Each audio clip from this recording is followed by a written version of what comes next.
The story of Mat Armstrong rebuilding a damaged Bugatti Chiron has quickly become one of the most talked about topics in the car world. It started as a simple rebuild project, but it turned into something much bigger when it challenged statements made by Mat Armstrong, the CEO of Bugatti. In a public response earlier, it was suggested that certain repairs on the Chiron, especially splitting the car into two major sections, could not be done outside of a few highly specialized facilities. These facilities are designed with advanced tools, trained engineers, and strict safety systems. Because of this, many people believe that working on such a car in a normal garage was simply not possible. However, Mat Armstrong decided to test this idea himself. With basic tools, careful planning, and the help of his team, he documented every step of the process on video. As the rebuild progressed, viewers watched closely, not just for entertainment, but to see whether he could truly do what had been called impossible. The results surprised many people. When Mat successfully separated the car, it did not just prove a point about engineering. It created a strong reaction across the automotive community. Fans, experts, and casual viewers all began discussing what this meant. Was Bugatti wrong? Was the statement misunderstood? Or was this simply a rare case of someone pushing limits and succeeding?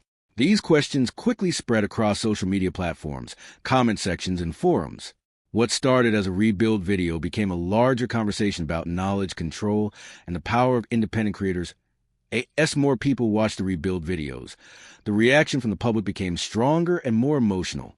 Many fans of Bugatti felt confused and even disappointed. They had trusted the brand statements about how complex and restricted these cars were. Yet here was someone working in a regular garage showing that it could be done. In the comment sections, some people expressed support for Mat Armstrong, praising his patience, skill, and determination.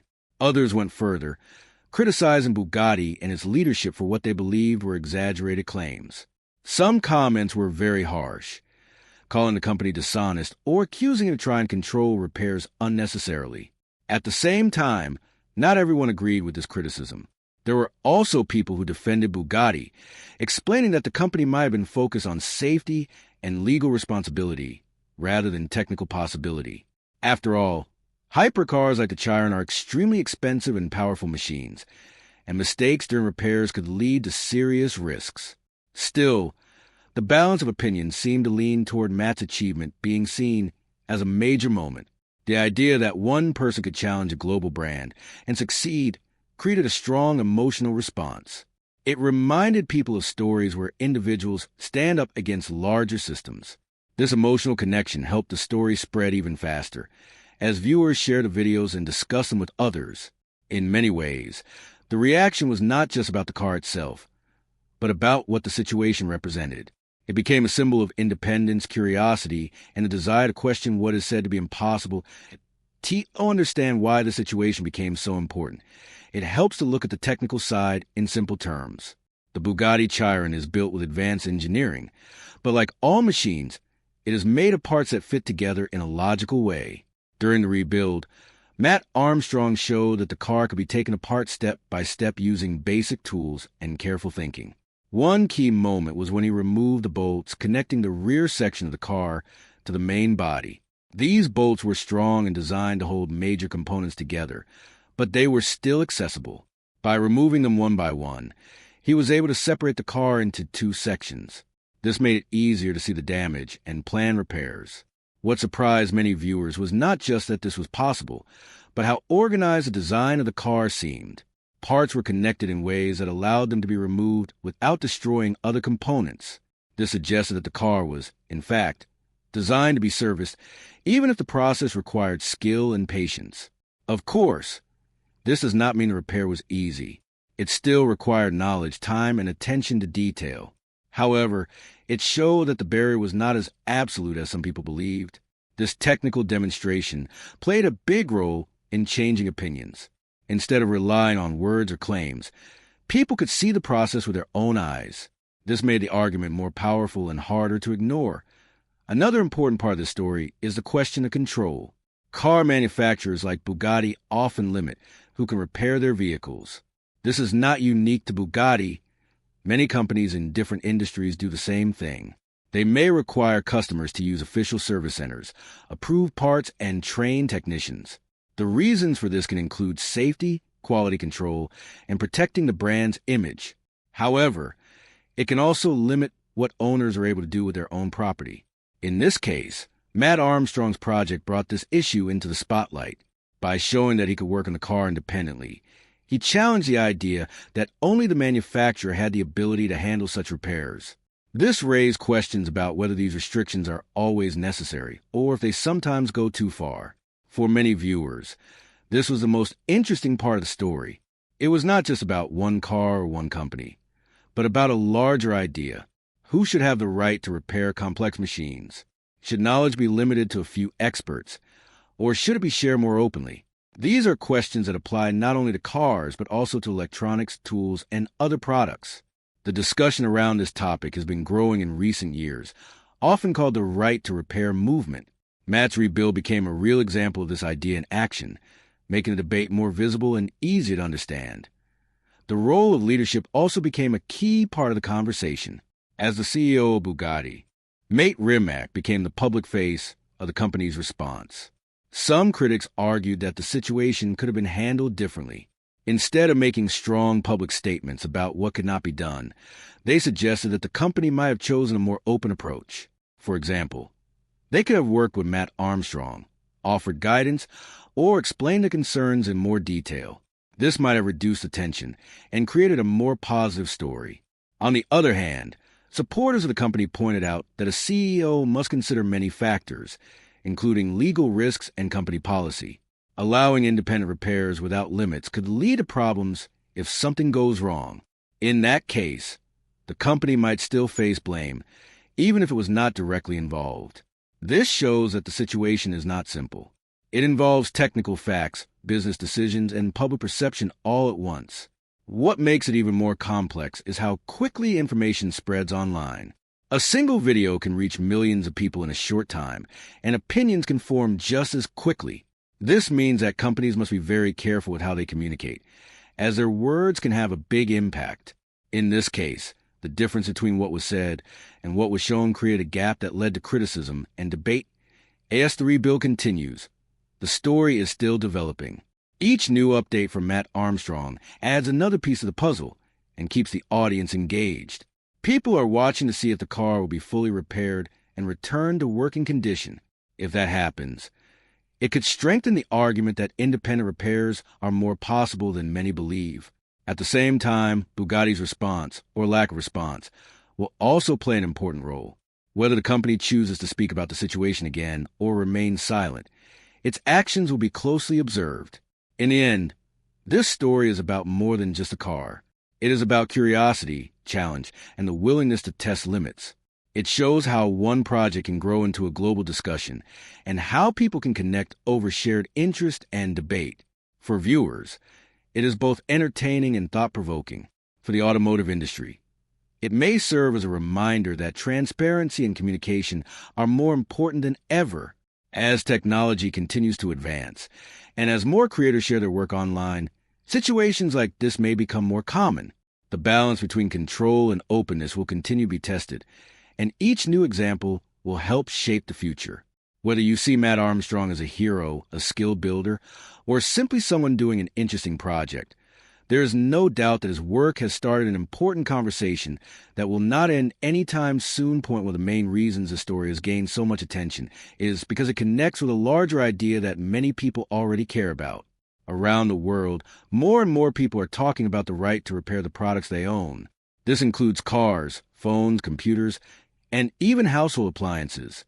When companies restrict repairs, customers often feel limited and dependent on official service centers, which can be expensive and difficult to access. In the case of Bugatti, the situation is even more extreme because of the high cost and complexity of their vehicles. Owning a hypercar like the Bugatti Chiron already comes with strict conditions, and many people assume that only the company itself can handle repairs. However, Mat Armstrong has shown that with enough knowledge, patience, and determination, some of these limits can be challenged. This has inspired many viewers who feel that companies should not have complete control over products after they are sold. It also raises questions about how much information should be shared with the public. Should companies keep certain details secret to protect their designs, or should they allow more openness so that independent builders can learn and contribute. These questions do not have simple answers, but they are important for the future of many industries. The Rebuild project has made this discussion more real and easier to understand, as people can see the process step by step instead of just hearing about it in theory. Another interesting part of the situation is how social media has influenced the way people react and form opinions. In the past, a story like this might have stayed within a small group of car enthusiasts, but today it spreads quickly across platforms like YouTube, Twitter, and online forums.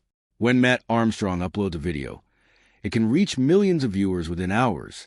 These viewers then share their thoughts in comment sections, creating a space where ideas can grow and spread.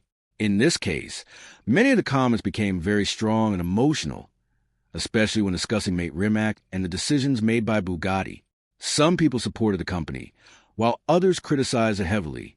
What makes social media powerful is that it gives everyone a voice, but also means that opinions can sometimes become extreme. A few strong comments can influence others and create a sense that a large group feels the same way. This can put pressure on companies, as they may feel the need to respond quickly to protect their image. At the same time, it can also make situations seem bigger or more dramatic than they really are.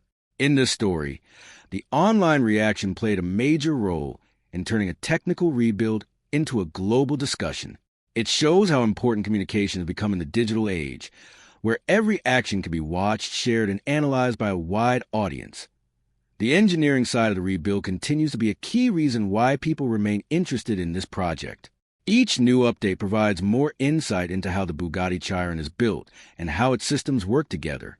From the engine and gearbox to the suspension and body structure, every part must be carefully examined and repaired.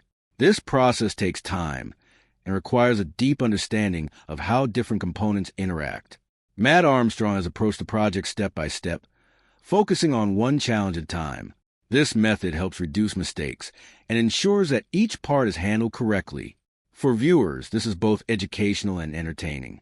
They are not only watching a car being rebuilt, but also learning about the principles behind the work. It shows that even the most advanced machines follow basic engineering rules, such as balance, strength, and precision. At the same time, it highlights the importance of patience and problem solving. When something does not work as expected, it must be analyzed and fixed before moving forward. This part of the story is less dramatic than the public reaction, but it is just as important. It reminds people that success comes from careful effort, not just bold claims. It also shows that knowledge can be gained through experience, not only through formal training or access to special facilities as the discussion continues. It is also important to consider the business side of the situation. Companies like Bugatti operate in a highly competitive market where reputation and trust are very important. Their customers expect not only high performance, but also reliability and safety. When a company sets rules about repairs, it is often trying to protect these qualities. If a car is repaired incorrectly and something goes wrong, it could damage the brand's image and lead to legal issues. This is one reason why companies may limit who can work on their products. However, the Rebuild project by Mat Armstrong has shown that independent work can sometimes meet high standards as well. This creates a challenge for companies, as they must balance control with flexibility. If they are too strict, they may face criticism and lose customer trust. If they are too open, they may risk safety and consistency.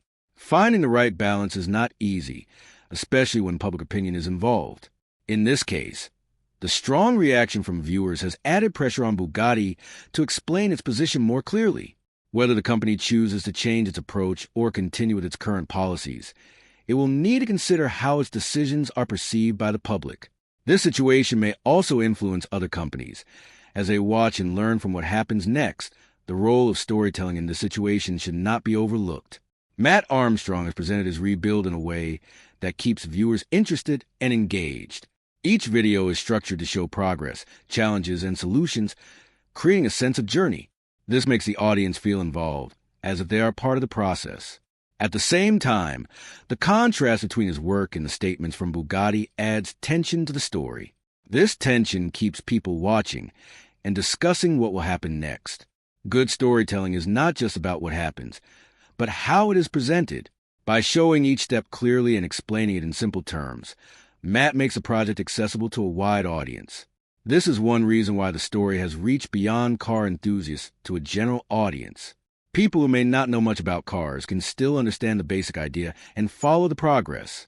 This broad appeal has helped the story grow and spread.